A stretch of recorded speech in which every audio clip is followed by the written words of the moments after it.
+1 biology ക്ലാസ്സിലേക്ക് എല്ലാവർക്കും സ്വാഗതം. അപ്പോൾ നിങ്ങൾ 10th പഠിച്ചതിൽ നിന്ന് വ്യത്യസ്തമായി +1 ബയോളജിക്ക് 2 ടീച്ചേഴ്സാണ് ക്ലാസ് എടുക്കുക.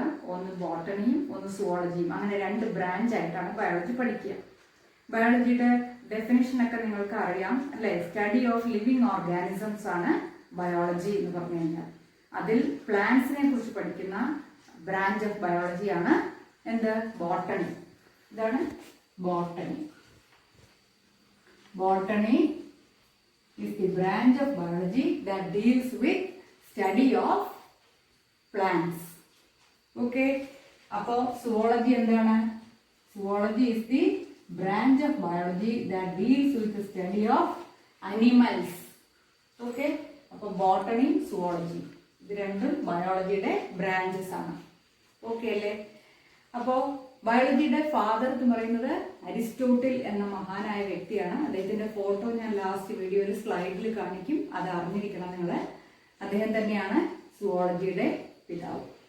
ഇനി ഫസ്റ്റ് ഇയറിൽ ബയോളജിയിൽ നമുക്ക് സുവോളജിക്കും ബോട്ടണിക്കും 30 മാർക്കിന് വീതമാണ് എക്സാമിന് ചോദിക്കുക. ഓക്കെ. ഇനി ബയോളജിയെ കുറിച്ച് നിങ്ങൾക്ക് അറിഞ്ഞിരിക്കേണ്ട വേറൊരു കാര്യം, biology is A science of exception എന്നാണ് പറയുന്നത്. എന്താണ്? Science of exception. വൈ? എന്തുകൊണ്ടായിരിക്കാം അങ്ങനെ പറയുന്നത്? നമ്മളിവിടെ പഠിക്കുമ്പോൾ ഓരോ ടോപ്പിക്കിലും ഓരോ എക്സെപ്ഷൻസ് ആയിട്ട് വരും.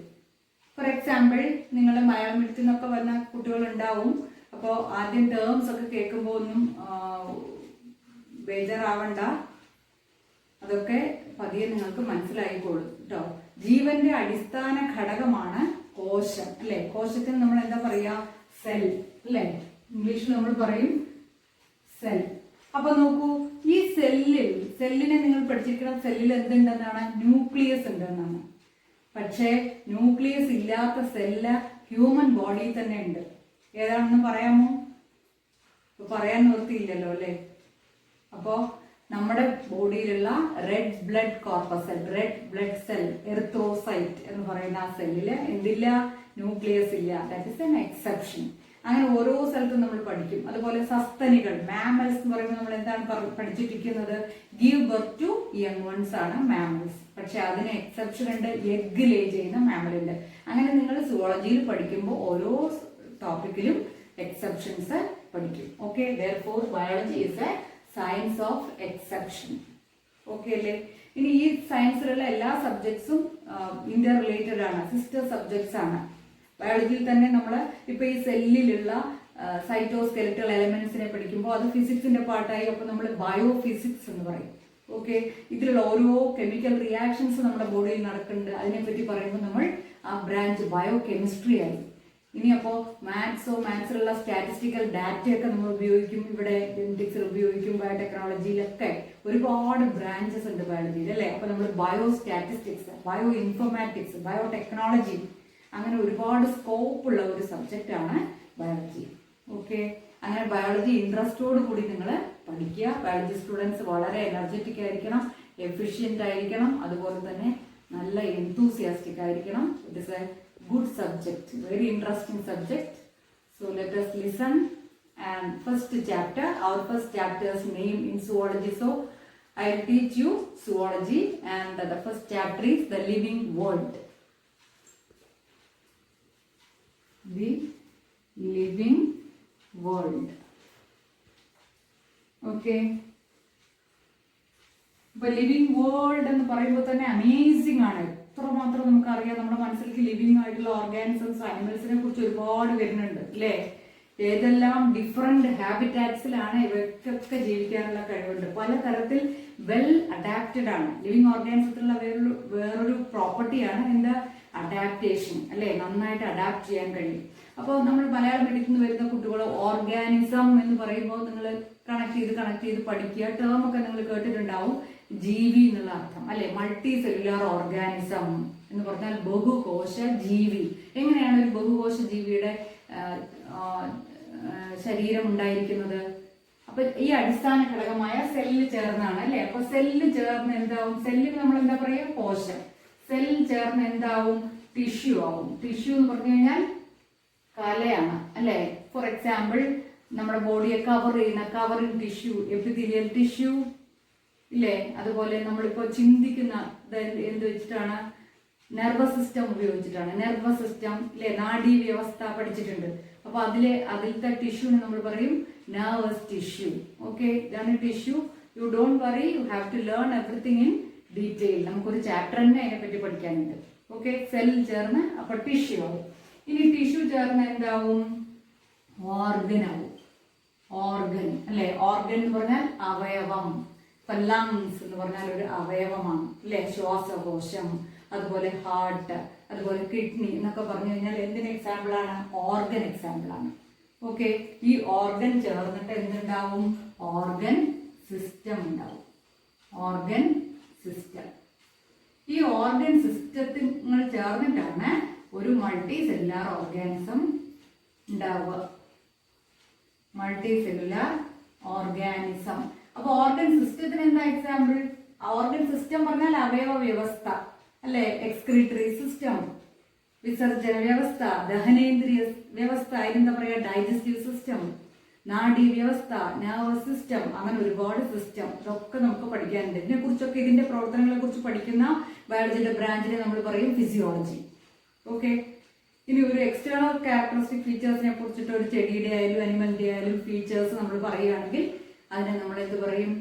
മോർഫോളജി. ഇനി അതിന് നമ്മളിപ്പോൾ ഒരു ലീഫിന്റെ അല്ലെങ്കിൽ സ്റ്റെമ്മിന്റെ സെക്ഷനൊക്കെ എടുത്ത് ഇന്റേണൽ അല്ലെങ്കിൽ ഒരു അനിമലിന്റെ ഉൾഭാഗം പഠിക്കുകയാണെങ്കിൽ അതിനെ നമ്മൾ പറയും അനാട്ടമി. അങ്ങനെ ഡിഫറെന്റ് ബ്രാഞ്ചസ് ഉണ്ട് ബയോളജിക്ക്. ഓക്കെ, അപ്പോൾ cell, tissue, organ, organ system, multicellular organism. അപ്പൊ ഏകകോശ ജീവിക്ക് എന്താ നമ്മൾ പറയാ? Unicellular organism. ഓക്കെ, അപ്പൊ ഒരു യൂണിസെല്ലുലാർ ഓർഗാനിസത്തിന് ഒരു എക്സാമ്പിൾ നിങ്ങൾക്ക് എല്ലാവർക്കും അറിയാം അല്ലെ, അമീബ ഒരു യൂണിസെല്ലുലാർ ഓർഗാനിസം ആണ്. അപ്പൊ ഈ ഒരു സെല്ലിനകത്തുള്ള നിങ്ങൾ 10th 8th പോലും ഒക്കെ പഠിച്ചിട്ടുള്ളതാണ്. ലൈസോസോം ഉണ്ട്, റൈബോസോം ഉണ്ട് അല്ലെ. ഇങ്ങനെയുള്ള ഇതിനെ എന്താ നമ്മൾ പറയാ? ഓർഗനല്ലേ. എന്താണ്? ഓർഗനല്, ഓർഗനലിസ് എന്നാണ് പറയുക. അപ്പൊ ഇതെല്ലാം ടേംസും കൂടി മാറിപ്പോരുത്. Organ, organelle, organ system, organism. Clear ആയോ? ഓർഗൻ എന്ന് പറയുമ്പോൾ അവയവം, സെല്ല് ചേർന്നിട്ടാണ് ടിഷ്യൂ ആവുക, ടിഷ്യൂ ചേർന്നിട്ട് ഓർഗൻ ആവും, ഓർഗൻ ചേർന്ന് ഓർഗൻ സിസ്റ്റം ആവും, ഓർഗൻ സിസ്റ്റം ചേർന്നിട്ടാണ് ഒരു മൾട്ടി സെല്ലുലാർ ഓർഗാനിസം ഫോം ചെയ്യുക. അപ്പൊ ഒരു യൂണിസെല്ലുലാർ ഓർഗാനിസത്തിൽ ഇപ്പൊ നമ്മൾ ഈ പറഞ്ഞ ഓർഗനൽസ് ആണ് ഓരോന്നും പെർഫോം ചെയ്യുക. ഡിവിഷൻ ഓഫ് ലേബർ എന്ന് പറയുന്ന അങ്ങനെയാ വരിക. മൾട്ടി സെല്ലുലാർ ഓർഗാനിസത്തിൽ ഡിവിഷൻ ഓഫ് ലേബർ എന്ന് പറയുന്ന ഡിവൈഡഡ് ആണ്. ഈ ഓരോരോ ഓർഗൻ സിസ്റ്റം തന്നെ ഓരോ ഫംഗ്ഷൻ ചെയ്യാനായിട്ട് ഉണ്ട്. ഓക്കെ, അങ്ങനെ രസകരമായി നമ്മൾ ഇൻട്രസ്റ്റോട് കൂടി പഠിക്കുക.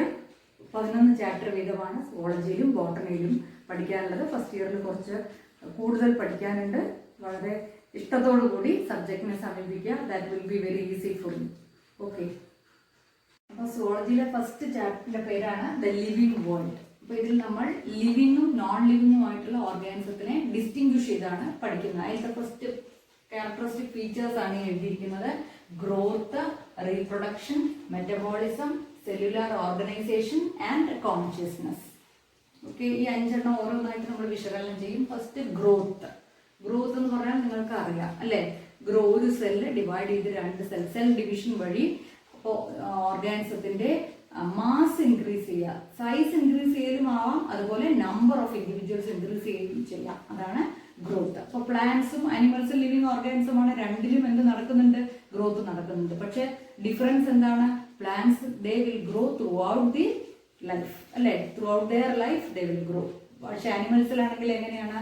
Up to a certain stage only growth is there എന്ന് പറഞ്ഞു കഴിഞ്ഞാൽ അതിനുശേഷം ഗ്രോത്തേ ഇല്ല എന്നുള്ള അർത്ഥമില്ല. The lost cells will be replaced. അപ്പൊ സെൽ ഡിവിഷൻ വഴി ടിഷ്യൂസ് ഒക്കെ ഡാമേജ് വന്ന ടിഷ്യൂസ്, അതുപോലെ ഇന്റേണൽ ആയിട്ട് ഗ്രോത്ത് നടക്കുന്നുണ്ട്. ഓക്കെ, അപ്പോ ഈ യൂണിസെല്ലുലാർ ഓർഗാനിസത്തിലുള്ള ഗ്രോത്ത് ഒക്കെ നമുക്ക് ലാബിലൊക്കെ കൾച്ചർ മീഡിയ ഉണ്ടാക്കി ചെയ്തു കഴിഞ്ഞാൽ നമുക്ക് കൗണ്ട് ചെയ്ത് മനസ്സിലാക്കാൻ പറ്റും മൈക്രോസ്കോപ്പ് ഒക്കെ ഉപയോഗിച്ചിട്ട്.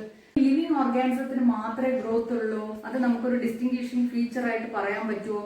നോക്കി ശ്രദ്ധിച്ചു നോക്കൂ. മൗണ്ടൻസ് ഒക്കെ നിങ്ങൾ കേട്ടിട്ടുണ്ടാവും. മൗണ്ടൻസ് നോൺ ലിവിങ് ആണ്, പക്ഷെ അതിനെന്ത് നടക്കുന്നുണ്ട്? Growth. That is by the accumulation of certain substances from outside അല്ലെ. പുറമേ നിന്ന് കുറച്ച് സബ്സ്റ്റൻസസ് വന്ന് അക്യുമുലേറ്റ് ചെയ്തിട്ടാണ് അതിൽ ഗ്രോത്ത് നടക്കുന്നത്. സൈസ് ഇൻക്രീസ് ചെയ്യുന്നില്ലേ, മാസ് ഇൻക്രീസ് ചെയ്യുന്നതുകൊണ്ട് അതിനെ നമുക്ക് എന്തായി കൺസിഡർ ചെയ്യാം? ഗ്രോത്ത് ആയിട്ട് കൺസിഡർ ചെയ്യും. ക്ലിയർ ആയില്ലേ? ലിവിങ് ഓർഗാനിസത്തിൽ growth is from inside, non living ഓർഗാനിസത്തിൽ growth is from outside by the accumulation of certain substances. Therefore, growth cannot be a defined property of living organisms. Okay. ഇനി living ഓർഗാനിസത്തിന്റെ second characteristic feature ആണ് reproduction. ഇത് നിങ്ങൾ പഠിച്ചിട്ടുള്ളത് തന്നെയാണ്. Reproduction ഒരു organism generation produce ചെയ്യുന്ന പ്രോസസ്സാണ് റീപ്രൊഡക്ഷൻ, അല്ലേ?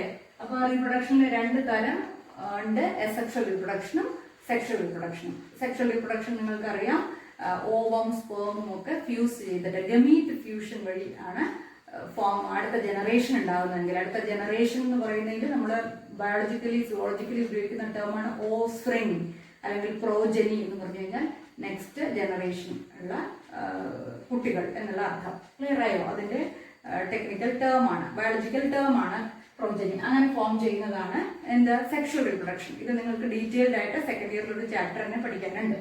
അപ്പൊ ഇനി ഇതിലെ സെക്ഷൽ റീപ്രൊഡക്ഷൻ നോക്കൂ. പലതരത്തിൽ സെക്ഷൽ റീപ്രൊഡക്ഷൻ ഫോം ചെയ്യും. സ്പോർ ഫോർമേഷൻ, സ്പോർസ് ഫോം ചെയ്തിട്ട് ബ്രെഡ് ഒക്കെ പഴകിയതിരിക്കുന്ന കാണുമ്പോൾ അതിലിങ്ങനെ സ്പോർസ് നിറയെ വരുന്ന കണ്ടിട്ടില്ലേ? അപ്പൊ അതെന്താണ്? അതിന്റെ ഒരു റീപ്രൊഡക്റ്റീവ് മെത്തേഡാണ്. ഫംഗൈ, സർട്ടൻ ഫംഗൈ, ഈസ്റ്റിലൊക്കെ സ്പോർ ഫോർമേഷൻ നടക്കുന്നുണ്ട്. അതുപോലെ ബഡ്ഡിങ്, അല്ലെ? ബഡ്ഡിങ് നിങ്ങൾ കേട്ടിട്ടുണ്ട്. ഹൈഡ്ര, എക്സാമ്പിൾ എന്താണ്? ഹൈഡ്ര നിങ്ങൾ പഠിച്ചിട്ടുണ്ടാവും. ഹൈഡ്രയിലുള്ള ബഡ്ഡിങ്, അല്ലെ? ഹൈഡ്ര എന്നുള്ളൊരു ഓർഗാനിസം, ഇതിനെ കുറിച്ചൊക്കെ നിങ്ങൾക്ക് ഡീറ്റെയിൽഡ് ആയിട്ട് പഠിക്കാനുണ്ട്. ഇങ്ങനൊരു ഓർഗാനിസം, അല്ലെ? ഇത് ടെൻഡക്കിളൊക്കെ ആയിട്ട്. അപ്പൊ ഈ ഹൈഡ്രയിൽ ഇങ്ങനെ ഒരു സ്മോൾ ബഡ് ഫോം ചെയ്യും. ഇങ്ങനെ ബഡ് ഫോം ചെയ്തിട്ട് this bud later detach from the parent body and it will develop into a new free organism. ഇതിൽ നിന്നും ഡെവലപ്പ് ചെയ്തിട്ട് മാറി ഡിറ്റാച്ച് ചെയ്തിട്ട് പുതിയൊരു ജീവിയായിട്ട് മാറും. അതാണ് ബഡ്ഡിങ്, അല്ലെ? മൂക്കുളനം എന്നാണ് നമ്മളതിനെ മലയാളത്തിൽ പറയുക. പിന്നെ പലതരം ഫിലമെന്റസ് ആയിട്ടുള്ള ആൽഗ ഉണ്ട്. ഈ ആൽഗകളിലൊക്കെ ഫ്രാഗ്മെന്റേഷൻ, ഇങ്ങനെയുള്ള ഫിലമെന്റ്സ് ഉണ്ടാവും. അത് ഫ്രാഗ്മെന്റ് ചെയ്തിട്ട് ഇങ്ങനെ ഡിവൈഡ് ചെയ്തിട്ട് അതിൽ നിന്നും എന്ത് ചെയ്യും? പുതിയ ജനറേഷൻ ഫോം ചെയ്യുന്നതാണ് ഫ്രാഗ്മെന്റേഷൻ. സർട്ടൻ ഫംഗയിലും ഒക്കെ നടക്കുന്നുണ്ട്. പിന്നീടുള്ള മെത്തേഡാണ് റീജനറേഷൻ. റീജനറേഷന് ഒരു എക്സാമ്പിൾ ആണ് ഫ്ലാറ്റ് വോം. ഇതൊക്കെ ഈ ഫ്ലാറ്റ് വോംസിനെ കുറിച്ചൊക്കെ നിങ്ങൾക്ക് ഡീറ്റെയിൽഡ് ആയിട്ട് അനിമൽ കിങ്ഡം എന്നുള്ള ചാപ്റ്ററിൽ പഠിക്കാനുണ്ട്. ഇപ്പൊ ജസ്റ്റ് മനസ്സിലാക്കിയിരിക്കുക, പ്ലനേറിയ എന്ന് പറഞ്ഞിട്ടുള്ള ഒരു ഓർഗാനിസം ഉണ്ട്. എന്താണ് പ്ലനേറിയ? ഈ തരത്തിലുള്ള ഒരു ഫ്ലാറ്റ് പരന്ന ഒരു വിരയാണ് എന്ത്? പ്ലനേറിയ. അതിനെ ഇങ്ങനെ നമ്മൾ അതിനെ കട്ട് ചെയ്ത് കഴിഞ്ഞ് കഴിഞ്ഞാൽ നോക്കൂ, ഇതിലെ ഓരോ പീസും എന്ത് ചെയ്യും? റീജനറേറ്റ് ചെയ്യും. മനസ്സിലായോ? ഈ പീസ്, ഈ ഹെഡ് പീസ്, ഈ മിഡിൽ പീസും ഹെഡ് പീസും ഡെവലപ്പ് ചെയ്യും. മിഡിൽ പീസ് ആണെങ്കിൽ ബോത്ത് സൈഡ്സ് വിൽ ഡെവലപ്പ്. അങ്ങനെ ഓരോ സ്മോൾ പീസിനും ഹൈലി റീജനറേറ്റീവ് എബിലിറ്റി ഉള്ള ഒരു ഓർഗാനിസമാണ് എന്ത്? പ്ലനേറിയ. അപ്പൊ പ്ലനേറിയയിൽ നടക്കുന്ന അസെക്ഷൽ റീപ്രൊഡക്ഷന്റെ പേരെന്താണ്? റീജനറേഷൻ. അപ്പൊ ഇതൊക്കെ അസെക്ഷൽ റീപ്രൊഡക്ഷൻ. അങ്ങനെ റീപ്രൊഡക്ഷൻ ഒരു ലിവിങ് ഓർഗാനിസത്തിന്റെ ക്യാരക്ടറിസ്റ്റിക് ഫീച്ചർ ആയിട്ട് നമുക്ക് പറയാൻ കഴിയുമോ? ഇൻഫെർട്ടൈൽ ആയിട്ടുള്ള കപ്പിൾസ് ഇല്ലേ ഹ്യൂമൻ ബീയിങ്സിൽ തന്നെ, അപ്പോൾ അവർക്ക് കുട്ടികളില്ല, അല്ലേ? അപ്പോൾ റീപ്രൊഡക്ഷൻ എന്നുള്ളത് എന്തല്ല, ഒരു ഡിഫൈനിങ് ഫീച്ചർ ആയിട്ട് പറയാൻ പറ്റില്ല. അതുപോലെ ആനിമൽ വേൾഡിൽ നിന്നും വേറെ എക്സാമ്പിൾസ് ഉണ്ട്. ഹണി ബി നോക്കൂ. ഹണി ബി ഒരു സോഷ്യൽ ഇൻസെക്റ്റ് ആണ്, കോളനി ആയിട്ടാണ് താമസിക്കുക. Queen B, worker B, drone B എന്നൊക്കെ പറഞ്ഞിട്ട് പലതരം തേനീച്ചകളുണ്ട്. അതിൽ ക്യൂൻ ബി മാത്രമാണ് എന്ത് ചെയ്യുക? റീപ്രൊഡ്യൂസ് ചെയ്യുക. അപ്പോൾ അവിടെയും എക്സെപ്ഷൻ വന്നത് കണ്ടോ? Biology is A science of exceptions നമ്മൾ പറഞ്ഞില്ലേ? അപ്പോൾ റീപ്രൊഡക്ഷൻ അതുകൊണ്ട് തന്നെ എന്തല്ല, ഒരു ലിവിങ് ഓർഗാനിസത്തിന്റെ ക്യാരക്ടറിസ്റ്റിക് ഫീച്ചർ ആയിട്ട് നമുക്ക് ഡിഫൈൻ ചെയ്യാൻ കഴിയില്ല. ഇനി ലിവിങ് ഓർഗാനിസത്തിന്റെ നെക്സ്റ്റ് ക്യാരക്ടറിസ്റ്റിക് ഫീച്ചർ ആണ് എന്താ? മെറ്റബോളിസം. നമ്മൾ മലയാളത്തിൽ എന്താ പറയാ? ഉപാപചയ പ്രവർത്തനങ്ങൾ. അതായത് നമ്മുടെ ശരീരത്തിൽ ത്രൂ ഔട്ട് കെമിക്കൽ റിയാക്ഷൻസ് നടക്കുന്നുണ്ട്, അല്ലെ? അതിനെ ആകെ മൊത്തം the sum total of all the chemical reactions take place in a human body is called metabolism. Okay. അപ്പൊ ഈ മെറ്റബോളിസത്തിൽ രണ്ട് പ്രോസസ്സ് ചേർന്നിട്ടാണ് മെറ്റബോളിസം. നമ്മൾ പറയാ അനബോളിസവും കാറ്റബോളിസവും. അതായത് എന്താണ്? Building up process and break down process. രണ്ട് തരത്തിലുള്ള കെമിക്കൽ റിയാക്ഷൻ നടക്കുന്നുണ്ട്, അല്ലെ? ബിൽഡപ്പ് ചെയ്യുന്നുണ്ട്. ഫോർ എക്സാമ്പിൾ അമിനോ ആസിഡ്സ് ചേർന്ന് എന്തുണ്ടാവും? പ്രോട്ടീൻ ആവും. അങ്ങനെ നിങ്ങൾ സിമ്പിൾ ആയിട്ട് മനസ്സിലാക്കിയാൽ മതി. ഈ പ്രോട്ടീൻ ബ്രേക്ക് ഡൗൺ ചെയ്ത് കഴിഞ്ഞാൽ എന്താവും? അമിനോ ആസിഡ് ആവും. ഓക്കെ. അത്തരത്തിൽ ബ്രേക്ക് ഡൗൺ പ്രോസസ്സിനെ നമ്മൾ എന്ത് പറയും? കാറ്റബോളിസം. അനബോളിസത്തിന്റെ ടിപ്പിക്കൽ എക്സാമ്പിൾ ആയിട്ട് നമ്മൾ പറയുകയാണെങ്കിൽ ഫോട്ടോസിന്തസിസ്. പ്ലാന്റ്സിലുള്ള photosynthesis is a anabolic factory. Clear ആയോ? അതുപോലെ കാറ്റബോളിസം എന്ന് പറഞ്ഞു കഴിഞ്ഞാൽ എക്സാമ്പിൾ നമുക്ക് respiration. breaking down of complex food molecule into simplest food molecule with the help of oxygen. അല്ലേ, that oxygen we inhale, respire ചെയ്യുന്ന ഓക്സിജൻ അതിനാണ് എനർജി റിലീസ് ചെയ്യാൻ. കോംപ്ലക്സ് ഫുഡിനെ ബ്രേക്ക് ഡൗൺ ചെയ്ത് സിംപ്ലസ്റ്റ് ആക്കുകയും അതോടൊപ്പം എനർജി റിലീസ് ചെയ്യുകയും ചെയ്യുന്നുണ്ട് എന്തില്, റെസ്പിറേഷൻ എന്നുള്ള പ്രോസസ്സിൽ. അതൊക്കെ നിങ്ങൾ ഡീറ്റെയിൽഡ് ആയിട്ട് പഠിക്കും. റെസ്പിറേറ്ററി സിസ്റ്റം എല്ലാം നമ്മൾ ഏത് ബ്രാഞ്ചിലെ ഫിസിയോളജിയിൽ പഠിക്കുന്നു പറഞ്ഞു. ഓക്കെ, അപ്പൊ അനബോളിസം എന്ന് പറഞ്ഞാൽ എന്താണ്, ബിൽഡപ്പ് പ്രോസസ് അല്ലേ, ബിൽഡിംഗ് അപ്പ് പ്രോസസ് എന്ന് പറയാം. ഇവിടെയോ ബ്രേക്ക് ഡൗൺ പ്രോസസ് എന്ന സിംപ്ലസ്റ്റ് വേയിൽ നിങ്ങൾ മനസ്സിലാക്കുക. ബ്രേക്ക് ഡൗൺ പ്രോസസ് അതായത് എന്താണ് അർത്ഥം, complex food molecules R broken down into simpler substances by anabolism. Here simpler substances are added up, built up for the formation of a complex molecule. അതാണ് anabolism. Clear ആയോ? ഇവിടെ example നമുക്ക് photosynthesis പറയാം അല്ലേ, typical example photosynthesis. ഇവിടെ നമുക്ക് എന്ത് പറയാം, റെസ്പിറേഷൻ. പ്ലാന്റ്സ് ഓൾസോ റെസ്പയർ അല്ലേ, രണ്ടിലുണ്ട് അല്ലേ റെസ്പിറേഷൻ. അപ്പൊ നിങ്ങൾ സിംപ്ലസ്റ്റ് ആയിട്ട് മനസ്സിലാക്കാൻ വേണ്ടിയിട്ടാണ് ഞാൻ ഇവിടെ എന്ത് പറഞ്ഞത്, അനബോളിസം ബിൽഡിംഗ് അപ്പില് അമിനോ ആസിഡ് ചേർന്ന് എന്താവും, ഇപ്പൊ എന്തെങ്കിലും ഒന്ന് എഴുതി മനസ്സിലാക്കി വെക്കുക. അമിനോ ആസിഡുകൾ ചേർന്നിട്ടാണ് എന്താവുക, പ്രോട്ടീൻ ആവുക അല്ലേ. അപ്പൊ സിംപ്ലർ ആയിട്ടുള്ള മോളിക്യൂൾസ് ചേർന്ന് കോംപ്ലക്സ് ആയിട്ടുള്ള ഒരു മോളിക്യൂൾ ആവുന്നു. ഇവിടെയാണെങ്കിലോ അത് എന്ത് ചെയ്യുന്നു, ബ്രേക്ക് ഡൗൺ ചെയ്യുന്നു. ഇത് ബ്രേക്ക് ഡൗൺ ചെയ്തിട്ട് സ്പ്ലിറ്റ് ചെയ്തിട്ട് എന്തായി മാറും, അമിനോ ആസിഡായി മാറും എന്ന് അർത്ഥം. ഈ രീതിയിൽ മനസ്സിലാക്കിയാലും മതി. അപ്പൊ ഇതിന്റെ രണ്ടിന്റെയും കൂടി ടോട്ടലാണ് മെറ്റബോളിസം. ഇവിടെ ഒരു എക്സെപ്ഷനേ ഇല്ല, ഇത് എല്ലാ ലിവിങ് ഓർഗാനിസത്തിലും പ്ലാന്റ്സിലും അനിമൽസിലും നടക്കുന്നുണ്ട്. So therefore it is A defined property of living organism. ഇനി ഫോർത്ത് ഫീച്ചറാണ് എന്താ, സെല്ലുലാർ ഓർഗനൈസേഷൻ.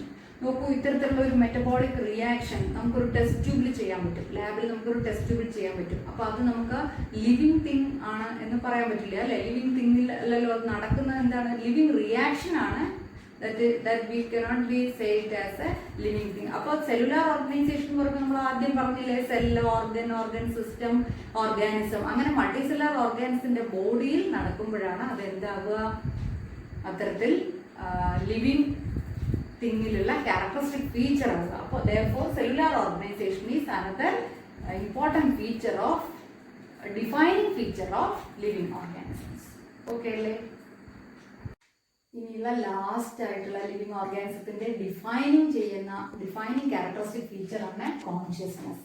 പ്ലാന്റ്സ് ആയാലും അനിമൽസ് ആയാലും ദേ റെസ്പോണ്ട് ടു ദി എൻവയോൺമെന്റൽ സ്റ്റിമുലൈ അല്ലെ. ഫിസിക്കൽ, കെമിക്കൽ ആൻഡ് ബയോളജിക്കൽ ആയിട്ടുള്ള എൻവയോൺമെന്റൽ സ്റ്റിമുലൈക്ക് എന്ത് ചെയ്യുന്നുണ്ട്, റെസ്പോണ്ട് ചെയ്യുന്നുണ്ട്. നമ്മൾ നമ്മുടെ സെൻസ് ഓർഗൻസ് വെച്ചിട്ടാണ് അല്ലെ സെൻസ് ചെയ്യുക. എൻവയോൺമെന്റിൽ നിന്നും ഓരോ ഫീച്ചേഴ്സ് സെൻസ് ചെയ്തിട്ട് അതിനെന്ത് ചെയ്യും, റെസ്പോണ്ട് ചെയ്യും. റെസ്പോണ്ട് ചെയ്യാൻ നമുക്ക് വെൽ ഡെവലപ്ഡ് ആയിട്ടുള്ള സെൻസ് ഓർഗൻസ് ഉള്ളതുപോലെ സെൻസ് ചെയ്യാൻ നെർവസ് സിസ്റ്റവും ഉണ്ട് അല്ലേ. അങ്ങനെയാണെങ്കിൽ പ്ലാന്റ്സ് റെസ്പോണ്ട് ചെയ്യുന്നുണ്ടോ എന്നുള്ള സംശയം വരും. Plants also respond to the എൻവയോൺമെന്റൽ സ്റ്റിമുലൈ. നിങ്ങൾ പഠിച്ചിട്ടുണ്ടാവും ചെറിയ ക്ലാസ്സിൽ, ഫോട്ടോട്രോപ്പിസം അല്ലെ. ലൈറ്റിന് ടുവേർഡ്സ് ആയിട്ട് മൂവ് ചെയ്യും പ്ലാന്റിന്റെ ഏതൊക്കെ part, stem part, leaf part. Shoot system is positively phototropic എന്ന് നമ്മൾ പറയുന്നത് കൊണ്ട്, അതേസമയം root part is going away from the light, അപ്പോൾ നെഗറ്റീവ്ലി ഫോട്ടോട്രോപ്പിക്. അതുപോലെ ജിയോട്രോപ്പിസം, ഗ്രാവിറ്റേഷണൽ ഫോഴ്സിന് ടുവേർഡ്സ് ആയിട്ടാണ് ആര് മൂവ് ചെയ്യുക, അതിലേക്കാണ് ഇത് മൂവ് ചെയ്യുക, റൂട്ട് മൂവ് ചെയ്യുക. അപ്പോൾ പോസിറ്റീവ്ലി ജിയോട്രോപ്പിക് ആണ് റൂട്ട്, അതേസമയം നെഗറ്റീവ്ലി ജിയോട്രോപ്പിക് ആണ് സ്റ്റെം പാർട്ട്, ഷൂട്ട് പാർട്ട്, സ്റ്റെമ്മും ലീവ്സും ഒക്കെ. ക്ലിയർ ആയോ? അതുകൊണ്ട് പ്ലാന്റ്സും എന്ത് ചെയ്യുന്നുണ്ട്, ഇതുപോലെ സെൻസ് ചെയ്തിട്ട് എൻവയോൺമെന്റൽ സ്റ്റിമുലൈക്ക് റെസ്പോണ്ട് ചെയ്യുന്നുണ്ട്. റെസ്പോൺസീവ്നെസ് അല്ലെ, നിങ്ങൾ ക്ലാസ്സിൽ ക്വസ്റ്റ്യൻ ചോദിക്കുമ്പോൾ റെസ്പോണ്ട് ചെയ്യില്ലേ, അപ്പോൾ ആ റെസ്പോൺസ് എല്ലാ കാര്യങ്ങൾക്കും നമുക്ക് റെസ്പോണ്ട് ചെയ്യാനുള്ള വളരെ നല്ല കഴിവുണ്ട് എല്ലാ living organism. therefore it is a defining feature of consciousness. അപ്പോൾ ഈ ഭാഗത്തുനിന്ന് ക്വസ്റ്റ്യൻ ചോദിക്കും, ഡിഫൈനിങ് ഫീച്ചേഴ്സ് ഏതൊക്കെയാണ്, മൊത്തത്തിലുള്ള ക്യാരക്ടറിസ്റ്റിക് ഫീച്ചേഴ്സ് ഏതൊക്കെയാണ്. ഇനി ഇത് കൂടാതെ നിങ്ങൾക്ക് റെസ്പിറേഷൻ ക്യാരക്ടറിസ്റ്റിക് ഫീച്ചറാണ്, അതുപോലെ തന്നെ മൂവ്മെന്റ്, ലോക്കോമോഷൻ ആൻഡ് മൂവ്മെന്റ്, അങ്ങനെ ഒരു ടേം കൂടി നിങ്ങൾ ആദ്യമായിട്ട് കേൾക്കുകയായിരിക്കും അല്ലെ. ലോക്കോമോഷൻ ആൻഡ് മൂവ്മെന്റ്, എന്താ രണ്ട് തമ്മിലുള്ള ഒരു വ്യത്യാസം? മൂവ്മെന്റ് ഒരു ഓർഗാനിസത്തിന്റെ ഹോൾ ബോഡി മൂവ്മെന്റ് ആണ് ലോക്കോമോഷൻ. നമ്മൾ ഒരു ഭാഗത്തു നിന്നും വേറൊരു ഭാഗത്തേക്ക് ഒരു ജീവി അങ്ങനെ ഹോൾ ബോഡി ആയിട്ട് മൂവ് ചെയ്യുകയാണെങ്കിൽ നമ്മൾ എന്ത് പറയും, ലോക്കോമോഷൻ. അതേസമയം മൂവ്മെന്റ് നമ്മുടെ ഇപ്പോൾ ഫിംഗേഴ്സ് മാത്രം മൂവ് ചെയ്യുക. അതിലിപ്പോ സ്മോളർ ഓർഗാനിസത്തിൽ പാരമീസിയം ഒക്കെ നിങ്ങൾ പഠിച്ചിട്ടില്ലേ?